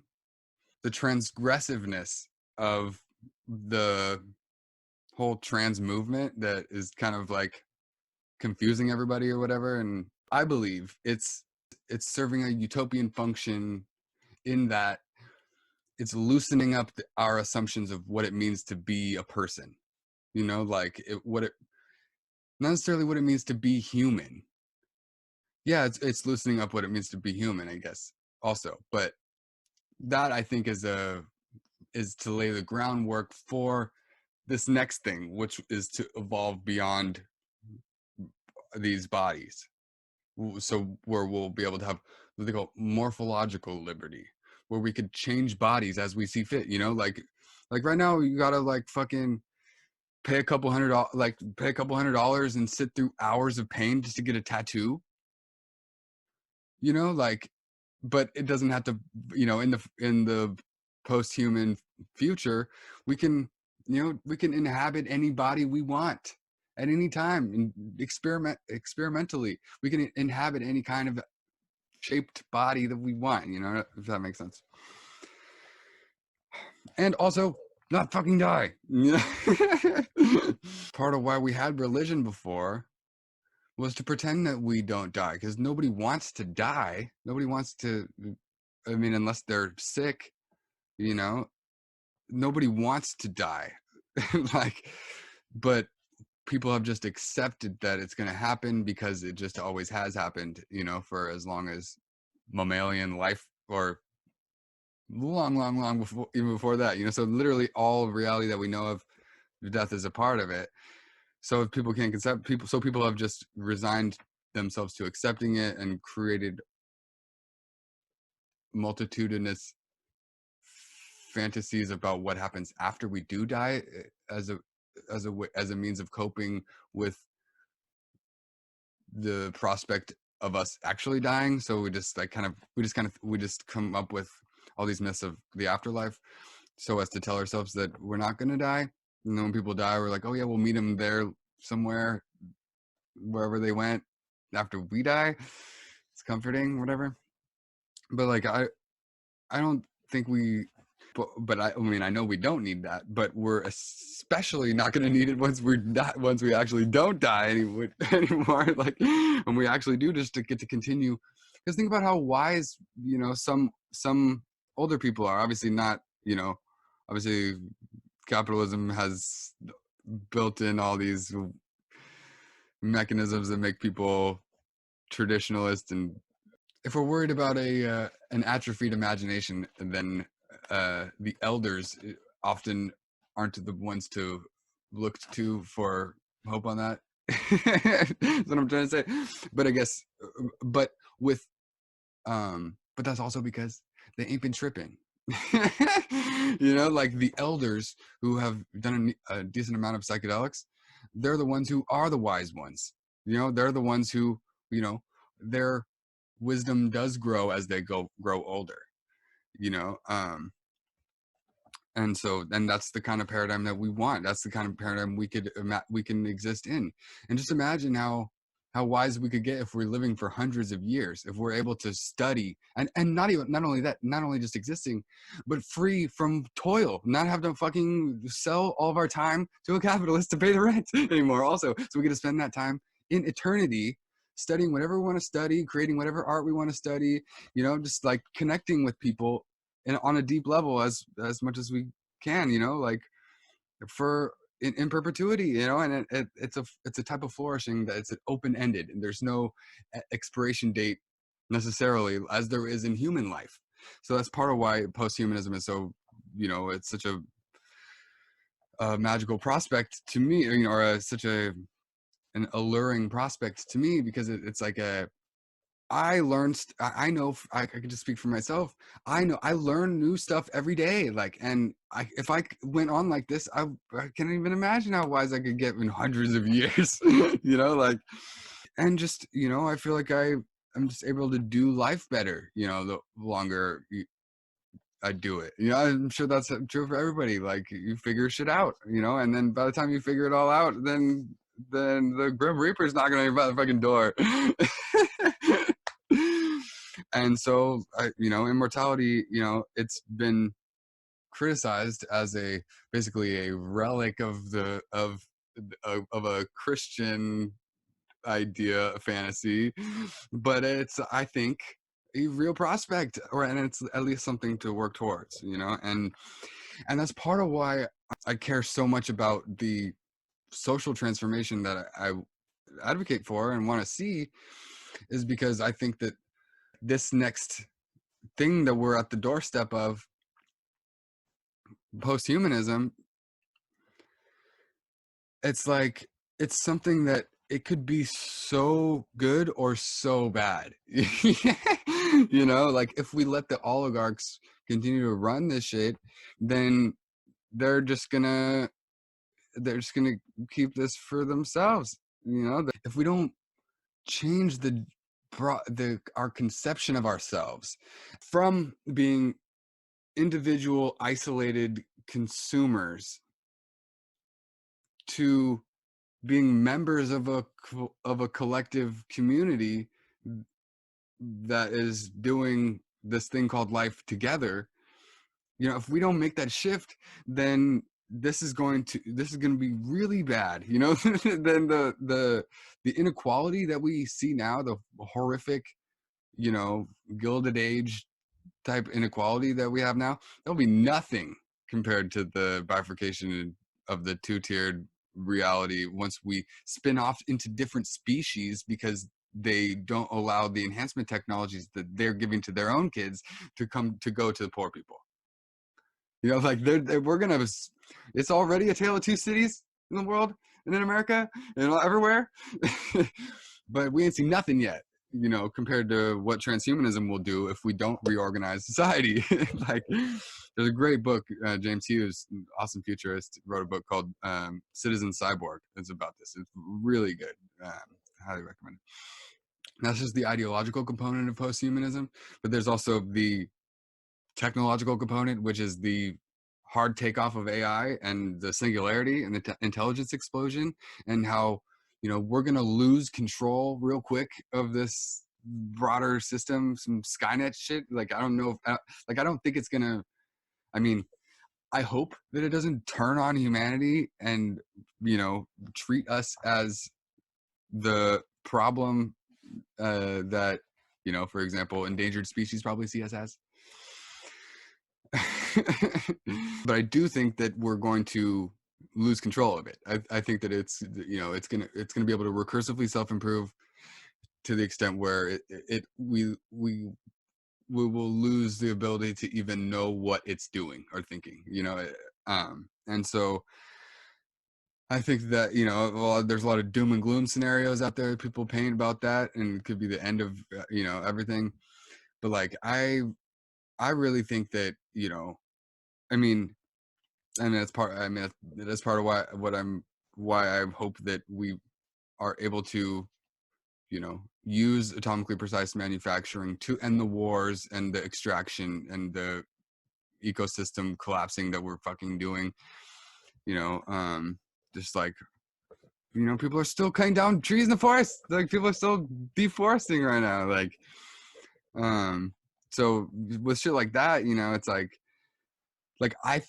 I do think that that strong AI will be smart enough that it will be able to stop us from doing the ecocidal things that human industry is doing. I think it will be smart enough to stop that stuff without killing us. Without, like, I think that it will be, but like, I'm real curious how it's gonna go, because that's a big part of why it's so exciting to be alive. Like if people don't appreciate, a lot of times people say, "Oh, I wish I had been born in a different era, in a previous era," but not at all, man. As much as I love the '60s and would love to have been alive in the '60s, I really do think that this age that we're in right now, this um, cybernetic paradigm where we're playing with the boundaries of reality and what it means to exist. Like, I think that this is the best time that we could possibly, the best time to be alive that has ever existed. You know, I, and the future might be it might be better, but I think right now is better than any time beforehand. So I really hope everyone, appreciates this gift that you've been given, existence in this time. As existence is always a gift, but existence in this time right now is a massive gift, especially since we're at this hinge point where we really do have so much, sway over how this goes, how the unfoldment of the 21st century goes. It's like it's going to determine, like what we do as people in this time is going to determine the whole future of the planet, the whole future of every species, the whole future of whether or not the human species continues or goes extinct and forecloses on all the future lives and existences of any future humans that will be robbed of birth if we go extinct. We're at this moment. We have so much, it's a hinge point, and that's part of why, I don't know. That's why I encourage everyone to be a philosopher, study wisdom, love wisdom, be about it, because it's, otherwise, what are you doing, It's like, nothing else really matters, if you're not, if it all comes down to enjoying and improving existence. And so philosophy, it seems like I might have, I don't know, I always talk about this, but there's a lot of life to live, and there's a lot of great art out there. There's a lot of great people, it's like, I used to hate people, but, writ large, but, over the past while, I've grown to, still be frustrated with them, but, accept them for all their flaws. People are people, and, if they're just assholes because society made them like that, and if we change society, then we can all have a better time of it. It could be better for all of us if we make it better, and change some of these systems and work together to change some of these systems that are keeping all of us oppressed and fighting with each other and, scrambling for scraps. Because, there's so, it's like I said, it's the richest country in the history of the fucking planet. There's, the top 1% are sitting on more money than, like, it's insane. There's 3 guys that own more wealth than the bottom 90% of America. That's Bernie always says. It's like we can prosper. We could. If we just change a lot of these systems and maldistribute the resources in society, because they were not equitably distributed in the first place.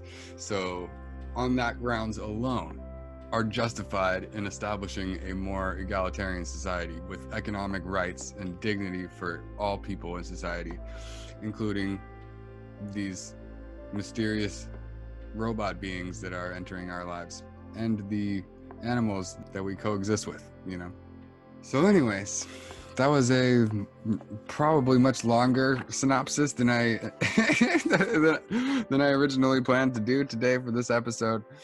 And I hope you guys will still be interested in the book, given that I just gave away a lot of the point of it, the argument I'm making. Because I do go through and make the arguments for all these things that I've outlined. I've just given you an outline of what I'm arguing for, not necessarily the arguments for them. if that makes sense. Because it's complicated shit, it's like this is civilization that we're talking about. It's like a very big thing. And I hope that, I don't know, how do I wrap this up? So yeah, I guess I'll just wrap this up by saying all great changes are preceded by chaos. And so any chaotic confusion that you see in the world, take it as a sign that nothing is set in stone, that the tyrannies of the past are losing their grip. And we're in the chrysalis right now. This chaos that we're living through, we're the goop in the chrysalis. Capitalism, consumer society was a caterpillar, and we're now in the cauldron from which will be birthed this new being, the butterfly of a utopian society that we're just on the verge of. It's being birthed right now. We are birthing it.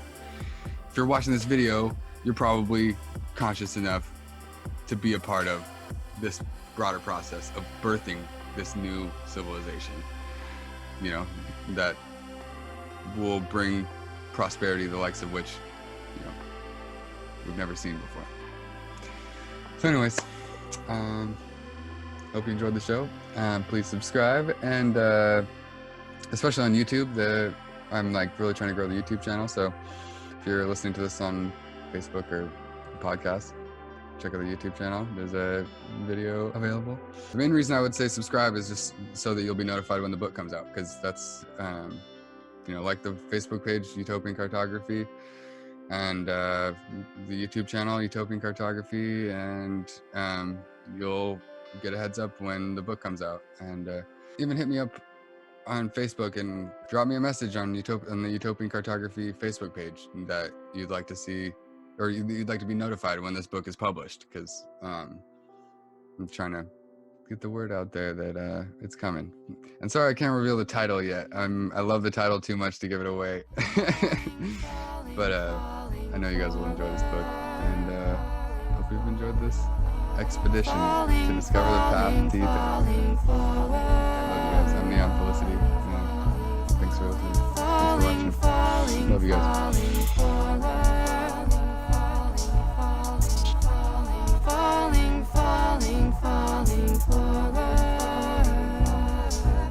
On my walk to the fortress, I talk with the forces that war with me, fall forwards as I awkwardly trip. But I caught myself quickly, begotten in hell's pits. My spells hit with the strength of 10 mammoths. When I trip in my penned answers, I fall forward like Zen mantras, cause backwards is a trap. When night calls, I'm cautious. If I'm lacking in capacity, when light calls, I'm conscious. My habits are perhaps perilous, but consider the world we live in. We're rabbits and rats verily, with glittering pearls that we're given. But all that glitters is not gold. Watch your soul if you fall backwards. Fall back, kid, it's a trap, it's entrapment. Like crack bids, these blasted idiots are all backwards and blinded. I track what the time is and wrap diamonds, surpass obstacles in my path. I topple them and catch myself back in time as I fall forwards.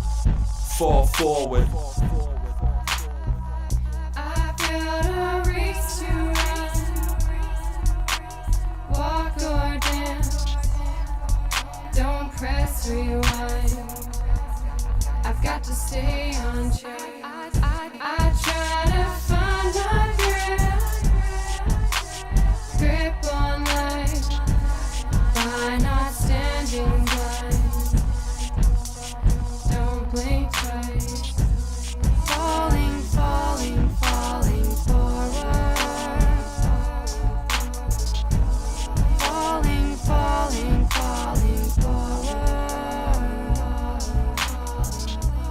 Falling, falling, falling forward. Falling, falling, falling forward. I've got a race to run. walk or dance. The sun's got me in a trance, so I'm tripping and falling forward, stalling my morbid thoughts. Blink twice and think thrice as much as I'm supposed to. I blush as I'm coasting on the lushest of oceans, combusting these doses of potent potions. Dope as opiates, I fall forward in a growth of foliage. All is the source in this opus to holiness, yet not like the Pope and his dopies. I know that I'm low-key, loco like Loki. I vote for a Hopi president. No feet precedent, cold feet resident. Lotus speech testaments, don't press rewind. Gotta stay on track, bless your meek minds. I pray for contacts with other densities. Discover immensity, there's quite a ways to trek. It's been days since I slept, but this isn't sleepwalking. You can keep gawking, and me I'll keep talking. Walk till I trip, cough when I slip, and fall forward, fall forward, forward, falling forward. Falling, falling, falling forward. Falling, falling, falling forward. Falling, falling, falling forward. Falling, falling, falling forward. I've got a race to run. Walk or dance. Don't press rewind.